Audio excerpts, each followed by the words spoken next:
Welcome in college baseball fans and specifically ACC baseball fans. Jake McKeever, Monty Taylor here. Break down our 13th and 14th teams. Pitt, Notre Dame. Monty, it's 2024. We're finally here. College baseball season is upon us. I am excited. I'm on the edge of my seat. There's 7 weeks, just over 7 weeks before the college baseball season starts, and I am excited. It is 2024. It's going to be a great year.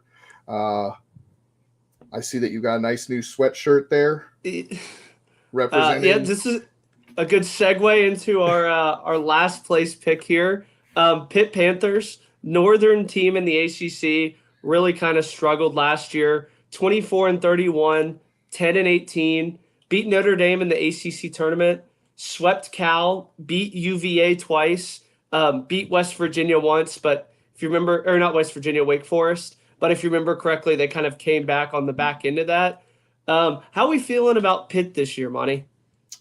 So here's the interesting thing about Pitt is on paper I do believe they are the 14th team in the ACC. They are on paper not the best.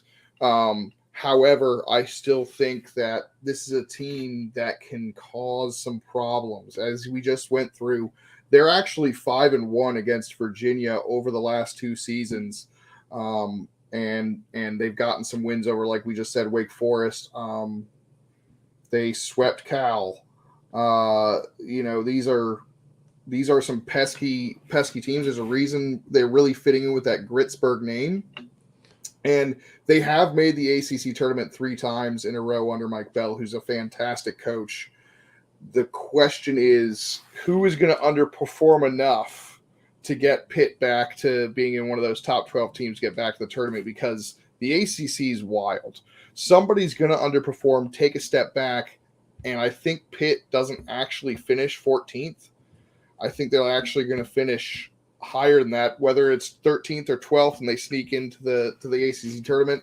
I don't know, but I think somebody's going to underperform, just like we saw last year with Louisville and Florida State. Yeah, and Pitt on paper is going to be the least talented team in the ACC, but again, they've never had the talent that some of these teams have, and yet they still kind of make it into that ACC tournament. A few years ago, I know that they were right on the fringe. They're going to be replacing Noah Martinez, who started all 55 games, Jack Anderson, who started all 55 games, Kyle Hess, 45 games, Sky Duff, all 55 games, Logan Evans, who had 9 starts, Nash Bryan, who had 30 appearances. So again, it's going to be a lot of fresh faces up in Pitt. But, let's go ahead and kind of jump into lineups, kind of see what we're getting. We're going to start with those catchers. What are we seeing from the catchers, Monty, with Pitt? They've got actually a pretty strong group of catchers here with Jaden Melendez coming in, returning after last season. And there, if you look at the screen, there's our 3. I really like Justin Fogel as well. I wouldn't be surprised to see him DH a bunch. He is a transfer from Penn State Abington, but listen to this stat line last year. He hit 497, 14 doubles, 2 triples, 15 home runs. He was 8 of 9 stealing bags. He hit something like 450 over his 3-year career at Penn State Abington. Yes, it's D3 school, but we've seen guys make that jump from Division III to Division I really well. So you've got Jaden Melendez, who comes back. I mean, he double-digit home runs last year in 35 games as a sophomore. He's going to be a junior. He's probably going to get the first crack at the catching position. I wouldn't be surprised to see Justin Fogel in that DH spot the way he's hitting. And then they've got this freshman, Sebastian Piscreta, who's supposed to be very talented as well. Yeah, I mean, there's a lot to like from this Pitt standpoint from a catching. Jaden Melendez, again, he's going to be that veteran bat. But again, you really can't ignore hitting 500 at any level of baseball, whether it be high school or D3. And again, that's just a bat that you really can't leave out. So yeah, I mean, that wouldn't surprise me to see him DH there. But again, a lot of talent from behind the plate. Moving on to the infield, likely going to have Luke Cantwell at first, Tyler Bish at second, Ryan Zuckerman is going to be a freshman starting at third. Jake Kindrow, the Tennessee transfers who are projecting to start at shortstop, But again, Anthony LaSala started a ton of games from last year as a sophomore. And he's kind of somebody that I look to kind of take a huge step forward for Pitt. And it'll be interesting to see kind of how they use him and Kendro kind of in that shortstop position. Because again, he fielded his position really well, but at times he really did kind of hit like a freshman. Yeah, and all three of those guys on the left side of the infield there are going to be competing for those two spots. Zuckerman could play shortstop, Kendro could play third, LaSala could play either one. So it's a little bit hard to project who's going to go in there. But Jake Kendro, he's a Tennessee transfer. He only played in 24 games for the Volunteers. He's a local kid. He's going to be a sophomore. Didn't get as many opportunities as he probably would have liked at Tennessee. He's going to come in here. I expect him to start at shortstop, unless LaSala makes some headway with that bat, because his glove is fantastic, but that bat, I mean, he only hit 149 in 2023, 43 games, so that's a large sample size as a freshman and not a great batting average. So you've got to hope he takes a step forward. Otherwise, it's got to be Kendro at shortstop. Speaking of local kids, Tyler Bishke over there, the transfer, he is from Murray State and New Orleans, multiple transfer. He hit 309 last season and had an absolutely great year. 16 doubles, 12 home runs, 54 RBIs. It's a big get. So you got the two local kids up the middle for Gritzburg, hoping to bring something to this team. But the player I'm most excited about in this infield group is Luke Cantwell, Fairleigh Dickinson transfer. He's got some pop, 27 extra base hits, hit 331, 6 of 10 stolen bases. He's an underrated left-handed bat. I really liked what I saw from Tyler Bishk when I saw them play at Incarnate Ward. It kind of surprised me to see him make the jump to Pitt. But again, I mean, that's going to be a veteran bat in the lineup. And then again, Luke Cantwell, he's going to be the guy that kind of gets this lineup rolling. And he is the only lefty bat in the infield. So that'll be something to kind of interesting to track as well. But again, the power's there from him. They have a ton of transfers in. So that'll be interesting to see kind of how they play, because it does kind of seem like 5 guys for 4 spots. Yep, absolutely. So I really like the transfers that they've brought in to really make up for all those players they've lost. And that's what's going to make this team so difficult. And especially once we get to the outfield, is their offense might cause some problems for some teams, and that's where they're going to steal some wins. You can't just automatically see Pittsburgh on your schedule and think you're going to get 3 W's. They're going to be a tough opponent each time out that you can't underestimate, which means the entire ACC is that way. And again, I don't expect them to do that well. They're going to be in the bottom of the ACC, but that doesn't mean they're going to be a walk through the park. No, and I could see them kind of being a fringe tournament team, fringe ACC team as well. One of those teams that's right in the thick of it, that if a few series go their way. But let's go ahead and move on to the outfield, projecting Dom Papa, the lefty senior, CJ Funk in center, Chris Baker, the graduate from Virginia, and then Josh Spiegel to be that DH. Monty, I guess we'll start with Chris Baker. I mean, you've probably seen a ton of him being the Virginia transfer, but what's kind of the MO with him? Well, so it's really interesting. His story is really cool. He was, I believe it was 4 years at Washington College, another D3 school.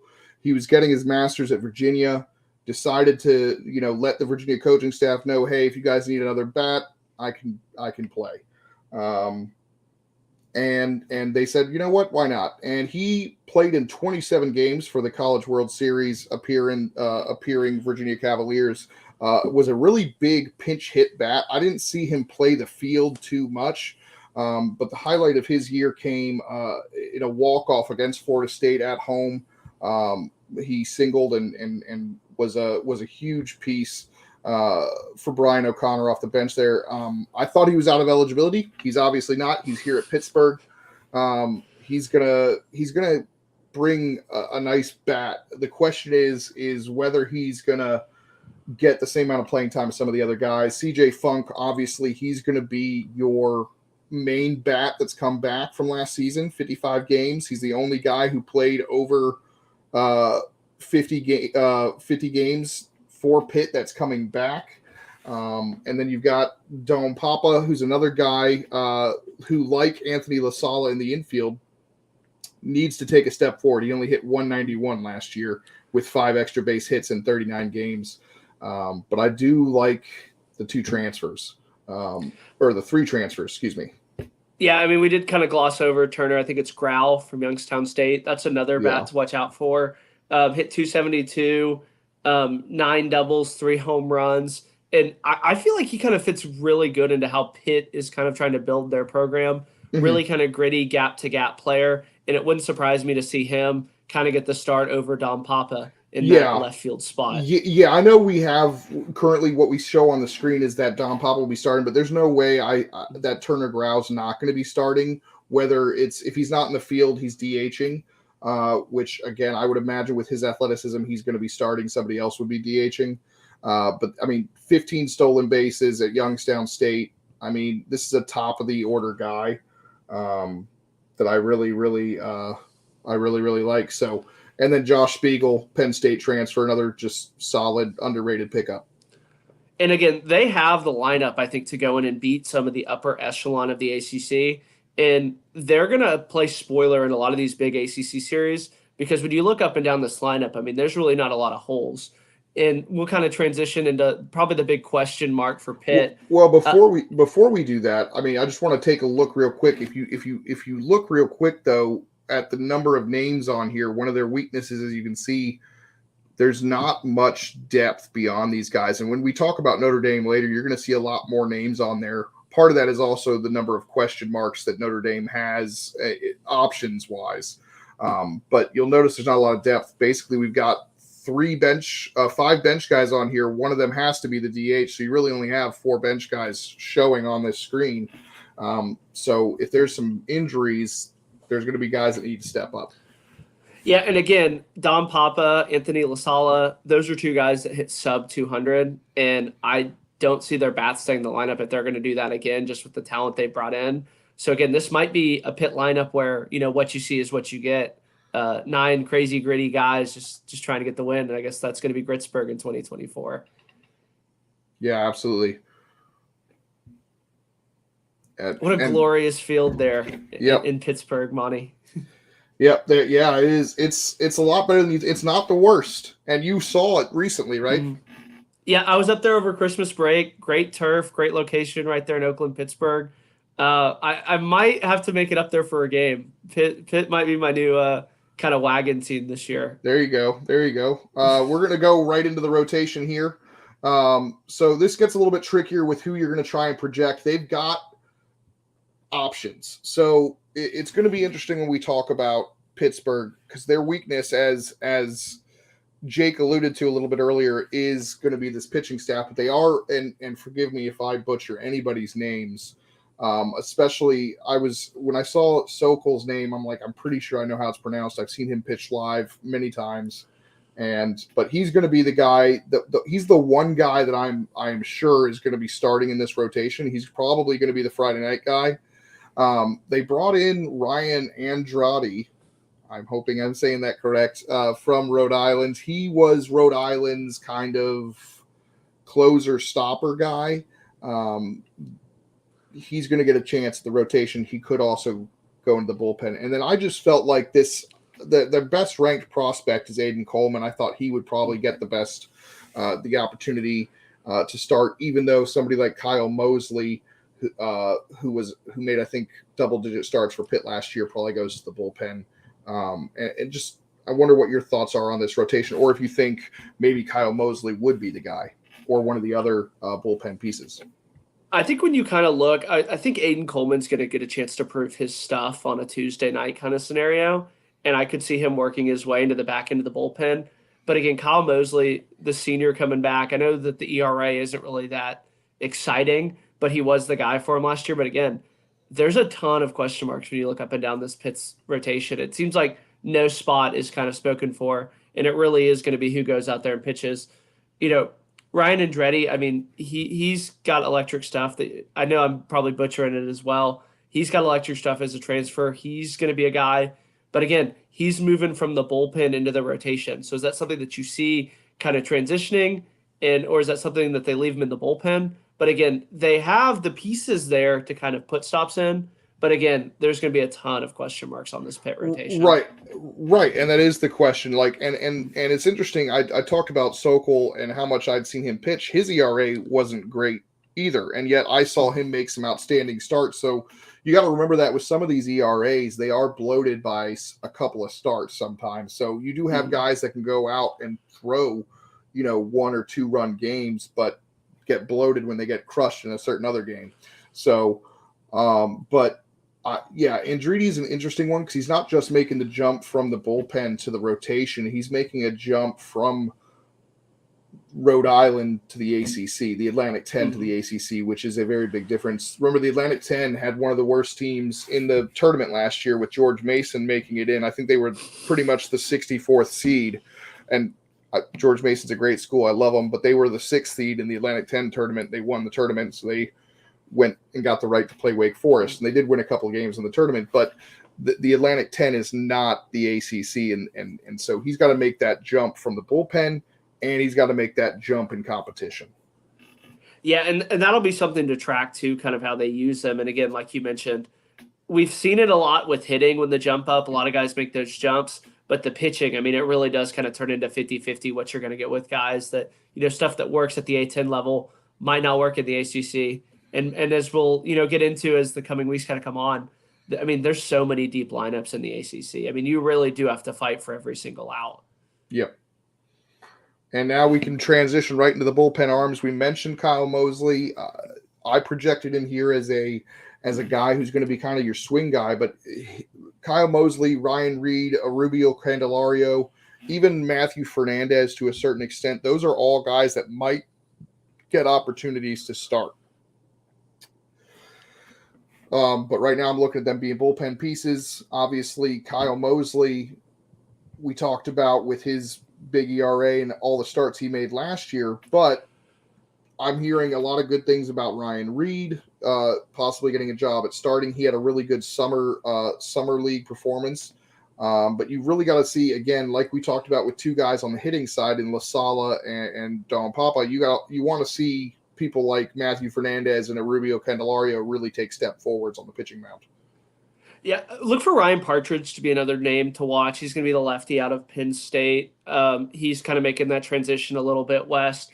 Had 20 appearances for him. There is going to be a slight jump from the Big Ten to the ACC, but again, he's seen a lot of this Pitt lineup. I know that the RA is kind of daunting stuff, but he kind of was a streaky guy for Penn State who kind of came in and shut the door.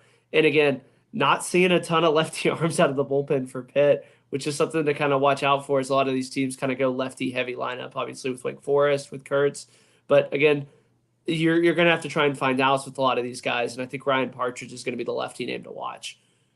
Yeah, they seem to think they have a lot of guys they can trust, maybe compared to recent years at Pitt, but this pitching is what's going to separate them, and it really is what separates them from the rest of the ACC. Is they're a little bit on the weaker side, even for teams that have that question mark at pitching. They're really going to depend on some of these transfers, like Partridge, like Koval, like Fox, those guys to really step up.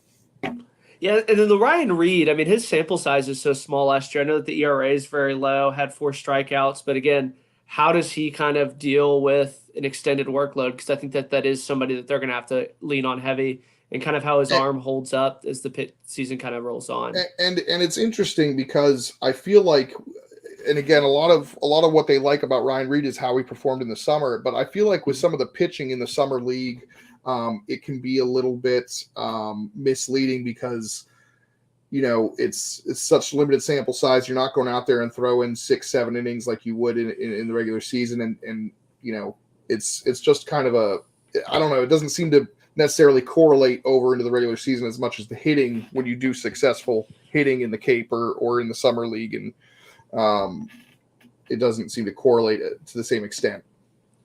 Yeah, and I mean, there were shuffling guys in and out of the Cape so much last year. It kind of seemed like you couldn't get your footing underneath you, which always benefits the pitching. So again, as Ryan Reed kind of gets scouted on here as a Pitt pitcher, as batters go up there with the plan.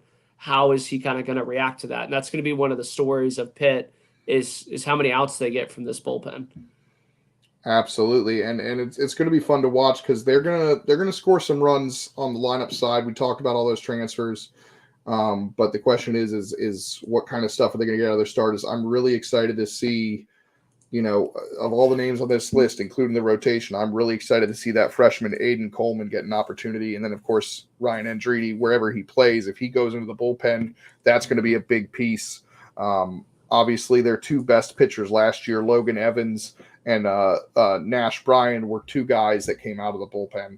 So it could be that Ryan Andretti comes out of the bullpen and is their stopper, much like Brian Nash was last season. Moving on into the Pitt schedule, Monty, if you want to pull that up for us. They open the season with Maine down in Florida. Then they go to Corpus Christi to face Washington, Maryland, A&M Corpus Christi twice. Going to go out to Las Vegas, face Oklahoma, Ohio State, and Cal again. Where do you kind of see? I mean, they put together a very interesting slate because they're going to be on the road a ton. They have that Tuesday midweek with Penn State that I believe is at PNC Park. And then again, the meat and potatoes of this, the ACC series. How do you kind of see Pitt faring in these ACC series? It's going to be much like they have in season past. They're just going to try and grind out some wins, steal some wins. In terms of the ACC schedule, I talked about it a little bit earlier, but you're going to circle that March 22nd to 24th where they host Virginia. Like I said, I think earlier in the show, they've gone 5-1 against Virginia over the last two seasons, and those are two very good Virginia baseball teams that they have dominated. So they're going to look to continue that dominance at home. The last time Virginia went to Pittsburgh, Pitt swept them. So it's going to be an interesting series there. And, of course, you got to love the Penn State rivalry, midweek rivalry, the West Virginia, the Backyard Brawl baseball edition. It's an underrated little schedule here for Pitt that I'm actually pretty excited about to see some of those midweek games against West Virginia. And then, of course, the Oklahoma, Ohio State, Cal. That's going to be interesting. Obviously, that's a series they could go 2-1 in. Yeah, I mean, there's a ton of winnable series when you look up and down this lineup. I mean, they get to play Florida State, they get to play Notre Dame, they get to play Virginia Tech, Georgia Tech, even a ton of teams with big question marks. And again, when you're looking on paper, yeah, Pitt might not be in those series, but crazier things have happened in the ACC. And again, this is one where you could kind of see them being in that 10th, 11th window in the ACC, which might be enough for them to make it into the tournament. Yeah, and that's the thing is it's funny when we do our rankings, we're doing it on paper, but the more I thought about it, the more I was like, I could definitely see Pitt in that 10 to 11 range just because of, they steal a couple wins here or there. And then, of course, on the other side, teams underperforming and just collapsing down the stretch like we saw with Louisville and Florida State last year. Yeah, the Florida State coming up to Pitt and then Pitt going down to Miami, I think those will be really interesting series to track just because those games are going to mean so much for all three of these teams. So that's where I think that their schedule is going to get really, really interesting because down the stretch, I mean, if you're just comparing it to last year's schedule, they have 3 winnable series down the stretch. Yep, and that's going to determine whether they make it 4 straight ACC tournament appearances, which, by the way, when they first joined the ACC, they only went to the ACC tournament like one time before Mike Bell was hired in 2019. So this is not your older brother's Pitt Panthers. No, but again, they are 14 in our rankings. I guess this is a good transition into number 13, Notre Dame. Scott Stifler's second year after Link Jarrett left them to go to Florida State. Went 30-24, 15-15 in the ACC, 0-2 in the ACC tournament. Key series are they swept UVA, beat Wake Forest once, went 2-4 in the final ACC slates, and lost to Northwestern in 11 innings. Notre Dame's another kind of northern team. 2 years ago, obviously, they went to the College World Series, shocked everybody when they beat Tennessee. A lot of those guys were kind of still around. Key departures are Zach, I think it's Pajazer, Carter Puts. Did I butcher it? Oh yeah, I just don't know how you. I just don't know how you butchered it. But they lose. They're losing their four best hitters from last season. But yeah, go ahead.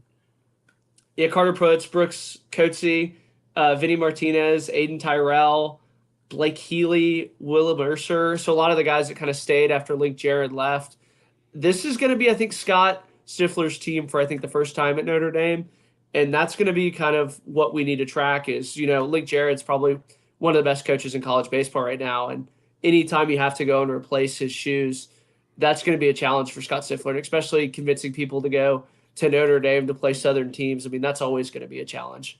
Well, what's interesting is this is a team that was going into May as a bubble team, and Noah just wanted to let us know that Brooke Coatsy looks exactly like Miles Teller. Which interesting thing about Brooks Coatsy that I saw, I believe he led the league in a stat category last year. What stat category do you think Brooks Coatsy led the league in, or led the country in? Triples. That's my guess. No. It was hit by pitches. How many pitches do you think he got hit by? 54 games, 10.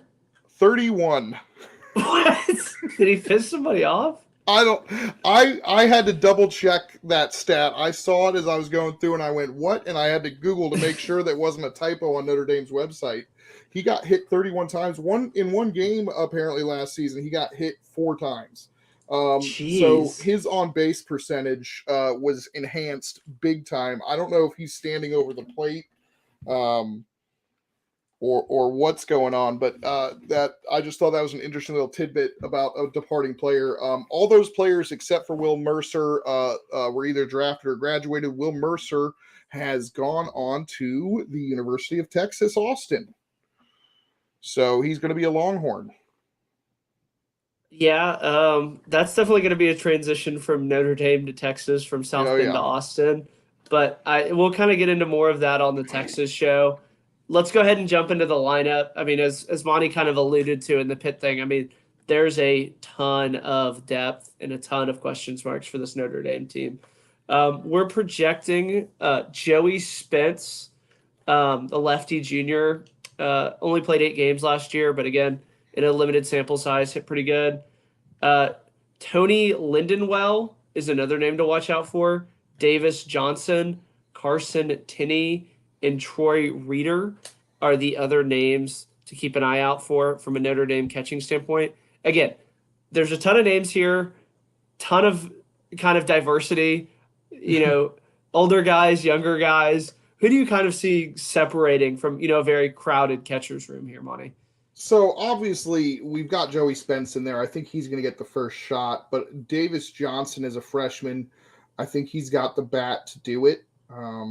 From what it looks like, some of the other, the freshmen are going to get a look, but it's a wide open catching position battle for the Notre Dame Fighting Irish.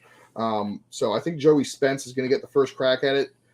He did appear in, he only appeared in 8 games. And Lynn Weedle only appeared in 4. So you've got very limited sample size in your returning catchers. I was surprised to see no transfers, but I wouldn't be surprised to see Davis Johnson come in. He's got a really nice bat.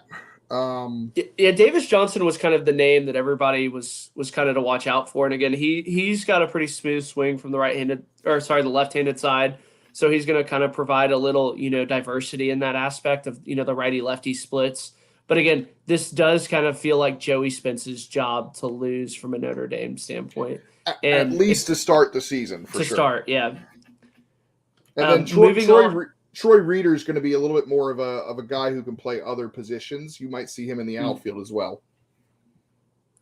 Yeah, I mean, they have a ton of talent. I mean, this isn't like, we don't have a spot for anybody, so we'll just throw people out there. I mean, these are talented guys here. But moving on to the infield, we got Joey Hahn at first, the UCLA transfer, Jack Penny at second, Simon Baumgard, the Tulane transfer at third, and then Estevan Marrero at shortstop.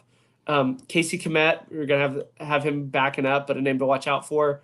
Connor Hicks at second, Nick DeMarco is another name to watch out for. I mean, he played a ton of games and his batting average really wasn't there. So look for him to kind of take a step forward. And then Rory Fox over there at third. It feels like a lot of these are more kind of set in stone as we have a lot of veteran bats transfer in and Joey Holland and Simon Bumgardner. But what do you kind of see from this Notre Dame infield money? Well, Jack Penny's their best returning hitter. He struggled a little bit towards the end of the season with an injury and started slow. Wasn't quite the impact bat they expected. Only hit 241, but he hit 10 home runs a season ago. He can play second, third, short again. The belief is that Estevan Moreno is going to shift from second to short, and Jack Penny's going to go to second with Baumgart at third. But those positions are pretty interchangeable. But Jack Penny's going to be the main returning bat that you're looking for. But you also want to see somebody like Estevan Moreno, who I just mentioned, take a step forward. As a freshman, he hit 209, 7 home runs. 3 of those home runs were in one game against Virginia. This is a kid who I think can take a big jump forward, and if he does, it's going to make Notre Dame a very dangerous team. If you're assuming Baumgart, Jack Penny, and that loaded outfield improve. So there's a lot to like about this infield, at least top level. Some of the guys at the lower level is going to have to show us a little bit more than they have. Yeah, Simon Baumgarten is a guy who I've got a chance to watch pretty up close and personal the last 2 years, and I was kind of scratching my head when he didn't transfer out of Tulane last year, and then when he kind of went in this year, it was another kind of strange thing. But again, he's a very veteran bat. I mean, he's got great range at third, has a really strong arm. He's probably going to be one of the better third basemen in the whole ACC as he kind of makes another jump from the AAC into the ACC. But again, he's a guy to watch out for. And again, Josh Hahn at first. That's another kind of big bat over there from UCLA. Hit 1 home run, 12 RBIs. But again, kind of an old school, lefty contact bat. He's going to be, a very strong bat to watch for Notre Dame. Oh yeah, and as we transition here into the outfield, this is what this outfield, which apparently it was much maligned last year. They have loaded up with some great transfer moves. They're bringing in. They returned DM Jefferson, TJ Williams, and Brady Gumpf. Okay, they returned those 3 guys, but then they bring in a David Glancy from St. John's who had 27 extra base hits for the Red Storm last year. He had a great summer in the Cape. Tito Flores, who started 4 years at Michigan, had 11 doubles and 6 home runs. And then you have Nathan Manning, who had some struggle with some injuries for Cal last year, but hit 330. And those are 3 names that you bring in to boost. And I really like this outfield. You've got 6 solid guys that can make a difference. Now, you're probably only going to be able to start 4 of them because 3 will be in the outfield, 1 will be DH. But I think the strongest part of this Notre Dame baseball team all of a sudden is that outfield, which is funny because last year it was a weakness. Yeah, that seems kind of how modern college baseball is built, is that if you have a weakness, you go in and address it in the portal. And, Tito Flores is a big, big bat, hit 6 home runs, 25 RBIs. He's going to be a name to kind of watch out for as a graduate transfer out of Michigan. Like I said, I know I keep harping on it, but he's another person who I got to see up close and personal. And he has a really violent swing in BP, and the ball really kind of does jump off of it. But again, DM Jefferson, TJ Williams, those are going to be the veteran guys who have been there. But it'll be interesting to see kind of how short their leashes are. Because, again, that was one of the weak points of Notre Dame last year. And Notre Dame brought in a ton of guys behind to address those needs. Yeah, I could see a scenario where Manning, Glancy, and Flores are the 3 outfielders because those are the 3 best guys, those transfers they've brought in, despite, the experience TJ Williams, DM Jefferson, and Brady Gumpf have in South Bend. But it's going to be interesting to see the leash. And, of course, injuries will play a factor. You'll never know where that's going to happen. So it'll be interesting to see who ends up getting the bulk of the outfield reps.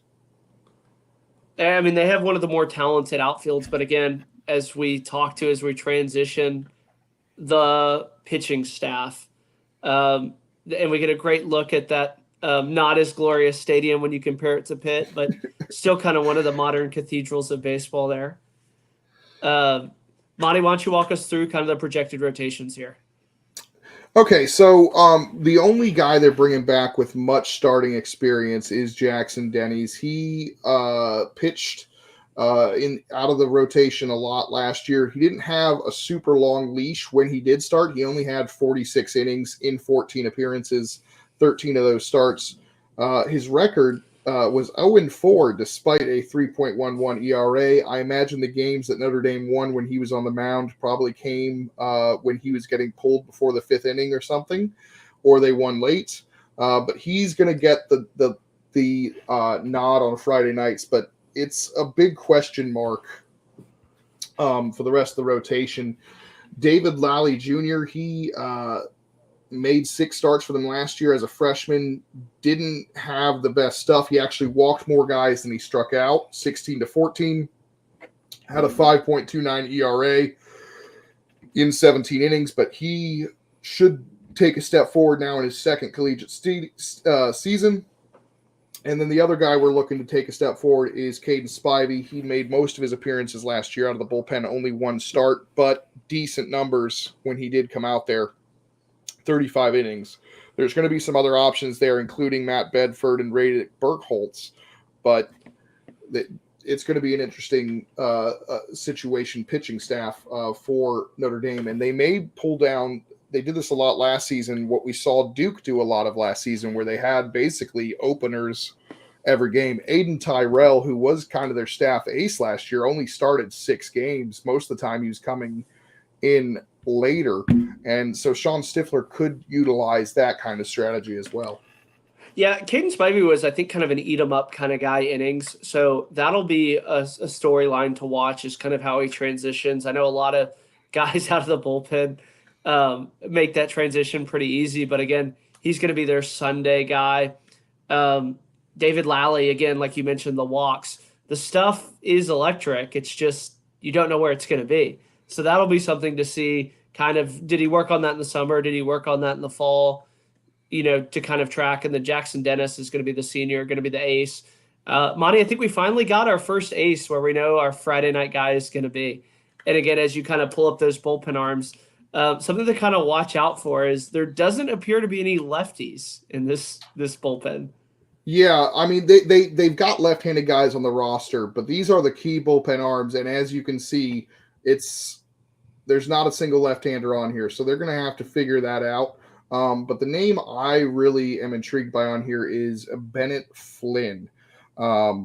This is a guy who's coming over from Davidson. He was Davidson's closer last year, 20 appearances, 3.36 ERA.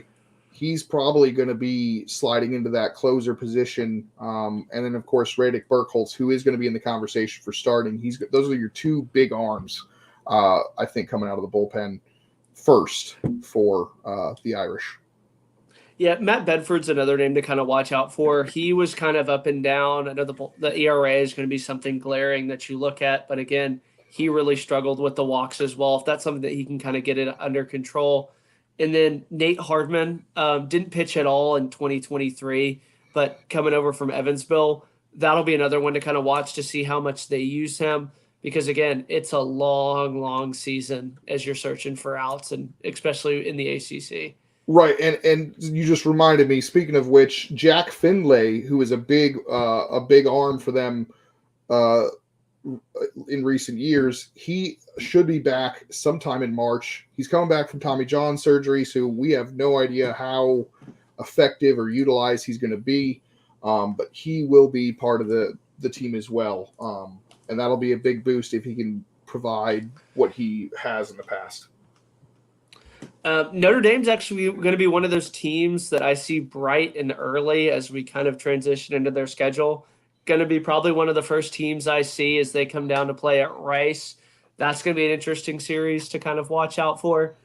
And then again, the ACC slate, I mean, it looks like a gauntlet when you look at it in this view. I mean, it just seems like every single week they're facing kind of the upper echelons of the ACC. They are avoiding Virginia but they've got Clemson, they've got Boston College, Wake Forest. They go to NC State. They host Miami. These are some tough games, but they avoid Duke. They avoid Virginia, which is nice for them. But pretty tough schedule. In terms of the non-conference schedule, not a whole lot to get excited about. They've got their rivalry games with Michigan State and Purdue, but those aren't necessarily games that you're circling too much. They're midweek games. You're really looking forward to those ACC matchups, and they got a good slate for home games. They are getting Wake Forest and Clemson at home and Miami. I do like the FIU series because it kind of almost gives them like a dress rehearsal before they go down and play Miami about a month later. So that'll be something that maybe we can see if they stay at the same hotel, kind of eat the same breakfast. But other than that, I mean, it leaves a ton to be desired. And again, Clemson, Boston College, Wake Forest, Louisville, I think is going to be a lot better this year. Notre Dame's going to have their work cut out for them with the schedule. Yeah, and it does look like they're going to be in Southwest Virginia for about 5 days there as they play, looks like 5 games, 3 against Virginia Tech and 2 against Radford before they head south to Florida State. So, of course, they're going to be on the road a lot, just like Pittsburgh is, because they're northern teams, and it's not easy to play at home. That's what's going to be interesting is when Miami has to come up there March 22nd to 24th to Indiana when it's still pretty chilly in March, and Miami's used to that heat. So that's going to be an interesting series to watch based on weather, just from my point of view. And Clemson as well. I mean, April in South Bend, I think that's when that blizzard against Virginia Tech was a few years ago. Yeah. So hopefully they can get all these games in. I know that they've had a ton of trouble with snow outs and rain outs, but again, very, very exciting slate for the Notre Dame Fighting Irish. Oh, yeah. And I love that they already put the NCAA Regional, Super Regional, and World Series in there, just showing their confidence. I know a lot of teams do that. I just noticed that Pitt did not do that for theirs. So,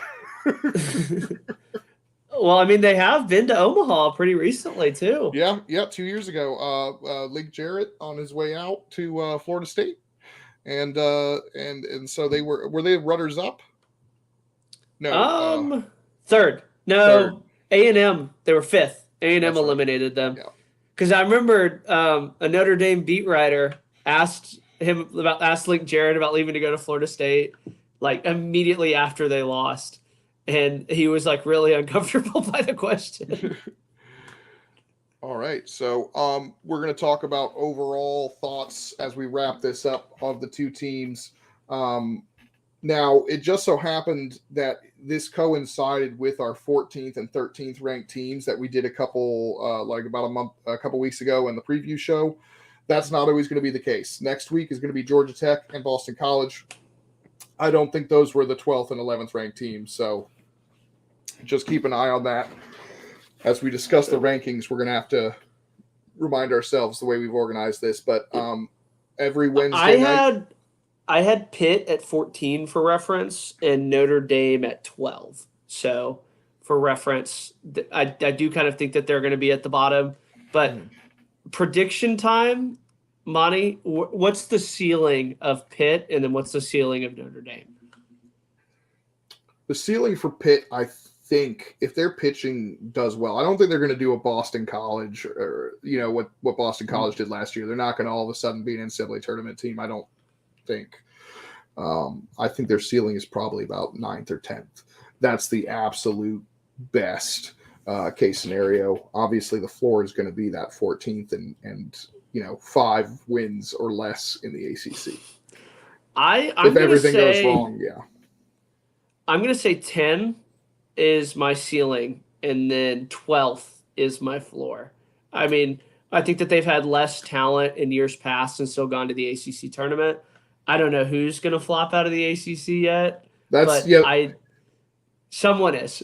Yeah, someone always does. Well, and if somebody asked you last year, neither of us would have ever guessed Louisville. And Florida State, they were not quite at Louisville's level preseason wise last year, but still wouldn't have guessed them. So you never know. And Pitt, They're gritty. That's what they love Gritzburg. that. Yep, they love that Gritzburg, and Mike Bell's a really good coach. I really like him. I don't know how long he's going to stay at Pitt if he keeps taking them to the ACC tournaments and overperforming. He's an underrated coach, but I think their ceiling is 9-10.